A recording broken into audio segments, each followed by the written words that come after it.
Hello there, and welcome to Non-Dairy Cards. This is going to be part one of a series here, and we're going to go through all of these cards eventually, but this is ultimately, I would say, a cautionary tale on the dangers of breaks for people with the self-control that they need. That would be myself included, so...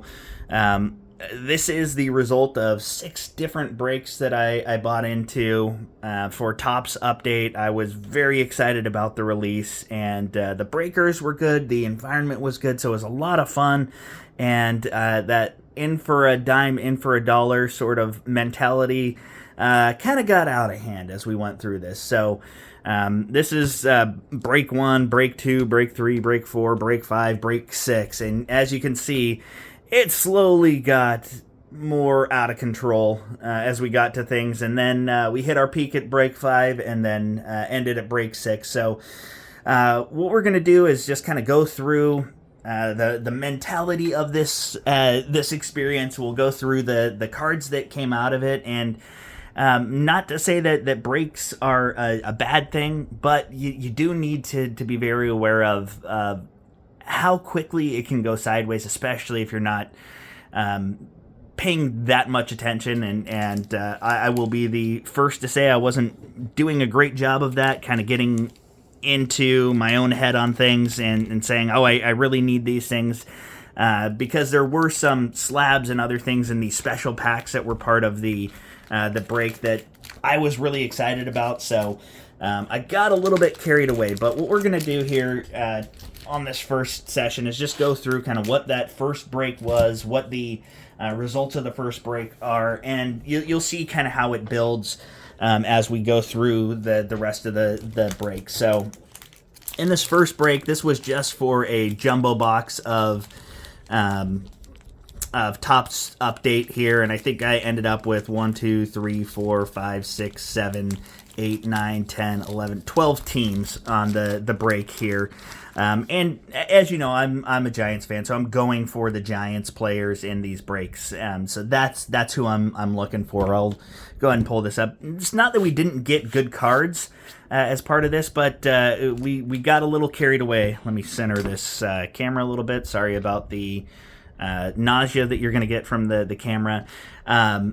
But in this particular session, there were wheel spins, and so that it's pretty common with breaks that you're not actually picking your team. It's not saying, okay, we're going to do the Dodgers here, and everyone's bidding on the Dodgers, because you'll get the Dodgers getting bid way up, and then you'll get a team like the White Sox who just don't get bids. And so having a wheel is a good way to make sure that you're maintaining momentum throughout the break. So it's a good sales tactic, but as a person buying into the break, it has a drawback. So these are actually in order of what I won from the wheel spin. So you can see, started out hot with the Red Sox, and then it went kind of downhill from there. Had a few decent options with like the Nationals, but again, I was trying to get the Giants, and that I ended up getting the Giants on the very last spin. And so, you can see kind of how that sort of thing, if you're looking for your own team, it can go sideways. But let's go ahead and just go through. There's going to be a lot of base in here that we'll hopefully be able to fly through a little bit. But all of the good cards are in the back of each of the break packs. But we've got, as you can see, there's a lot of rookies that are going to be in Update. So a lot of good cards that are going to come from the actual packs that you're getting in here, but not necessarily the value that you're looking for in a lot of these cases if you're not getting the hits. And so as we kind of pop through here, we've got the Agustin Ramirez on the Sand Glitter, not numbered, a number of different rookies that are coming through here. So getting mostly the rookie cards, not so much of the interest. So we'll get into our Diamondbacks group. But as you can see, through 3 teams, we got one parallel. Actually, now 2 parallels. This is the All-Star Game, and again, these are non-numbered, but they look nice. They're nice-looking cards. They're cool-looking cards. So you're not just failing on getting the cards that you're getting here. So it's not like you're not getting anything. You're getting rookies, but there's a lot of Topps Update that gets printed. So when you get the rookies, you're not getting necessarily something that's all that rare. It's just, hey, I got a rookie here. So again, we got another All-Star Game on the Pete Alonso.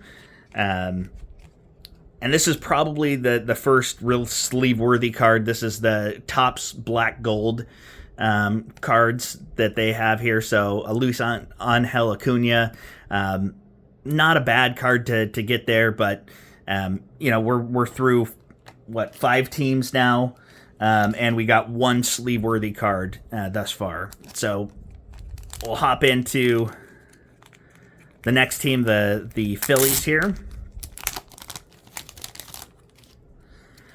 And we got, again, a bunch of rookies, a lot of repeats. And then our second sleeve-worthy card, the Night Terrors of Bryce Harper, which is a cool-looking card, one of those newer inserts for this set here. So, the last 2 teams that we got, not so bad. But now, as you can see, we're hopping right back into the same sort of issue that we had before, where it's all the rookies here, no inserts whatsoever in that group. And then now as we get into the Nationals, we get a little bit more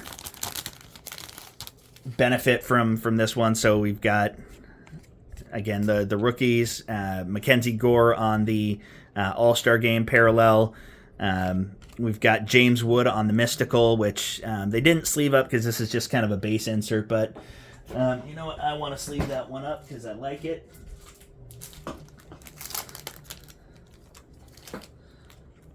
So it's a good-looking card here. I'll get that sleeved up, get him up on the stand. And then we got the James Wood on the Chrome parallel of the 35th anniversary card. So sleeve that guy up too. And then this is where we really get our first hit in this pack here with the Angels, which wouldn't have been a team that if I got to pick my own team, I wouldn't have selected the Angels. But you can see, again, a lot of rookies here. We got Nolan Ryan on the Chrome 1990s insert. And I kind of spoiled the hit that we got here. And I'll move this back here so we can get our hit up front. But we got this Eric Wagaman on-card auto. So you can see it's a really nice auto, really good-looking card on the 1990 parallel here. So, that's what starts to get you hooked. You get that hit, and so you're like, oh, we got something here. It's worth going for. And so jumping into a break where you're not spending necessarily all that much on getting a bunch of cards from Update. And again, I'm excited about Update. I haven't really bought into Update, but I love getting rookie cards. So I missed out on that last year. But getting into it this year, I'm excited about it. So we got Zach Veen on the parallel here and another Zach Veen. So as you can see, I mean, we're getting a crap ton of rookies here. A lot of base that's coming through, but there's some things that you can kind of get excited and justify what's going on here. So got a lot more of the rookies in here, and then finally got to the Giants, and we got a sort of hit with the Giants here. So we got our Burgos, Christian Koss, and then we got the Jung Hoo Lee on the Chrome Mojo parallel. Which again, these Mojos, these are from the silver packs that you get. So these are like the more rare versions. These are just really nice looking cards. So I'm a big fan of those. And then we got Luis Matos, which would be our other hit, numbered to 2025 here. So From one break in, you're like, okay, this is the warm-up break, and that's kind of how it was positioned in this. Hey, this is our warm-up break. We're only doing one jumbo box here, but we're gonna get into more breaks. So getting into that one jumbo box, getting an auto, getting a number card, getting some of these cool-looking parallels. Like, you know what? Maybe if there's more on the table, we're gonna get more luck, and so.